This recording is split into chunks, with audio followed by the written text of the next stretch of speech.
I went to college and I studied theater. Dialogue had always sounded like music to me when I went to see plays, and I wanted to imitate that sound. We're not a pit crew at Daytona. This can't be fixed in seconds. You had 3 weeks. The universe was created in a third of that time. Well, someday you'll have to tell us how you did it.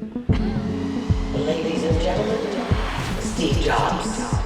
The three-act structure, it's like operatic. To tell it in that way was such a bold choice. When did you hit upon that? You know, before I knew what I wanted to do, I knew what I didn't want to do, and that was a biopic, a cradle-to-grave story. I tripped over a fairly benign piece of information, which was that during rehearsals for the launch of the Mac in 1984, they couldn't get the Mac to say hello. Then my mind was off to the races. It's enormously kind of satisfying as a piece of writing, but then you go, hang on a minute, how are you going to make that into a film?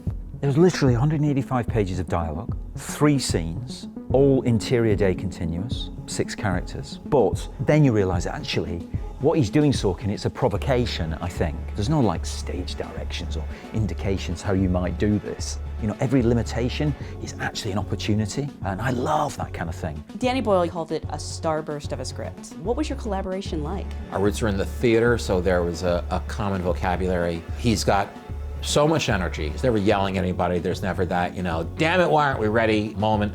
There are also no chairs on the set. He would always talk about how The Social Network was a sitting down movie, that most of the time people were sitting down. At a dramatic moment, someone would stand up, you know, and Andrew Garfield would break a laptop. And that this is mostly a standing up movie, and at dramatic moments, people sit down and they're quiet. You can't write code. You're not an engineer. What do you do? The musicians play their instruments. I play the orchestra. Something else Danny said was that it's really difficult to depict genius on camera, and yet that's kind of a specialty of yours. How do you do it so well? Well, I really enjoy writing about people who are smarter than I am. And that's a target-rich environment. There's, I don't have to look far. Brains and humor are the 2 things that an actor or actress can't fake. They've got to come into it with it. So you have to cast an actor as smart as Michael, an actress as smart as Kate, actors and actresses as smart as our entire cast. What you make isn't supposed to be the best part of you.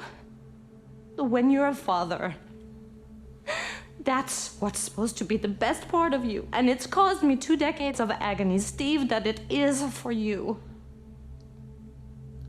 the worst.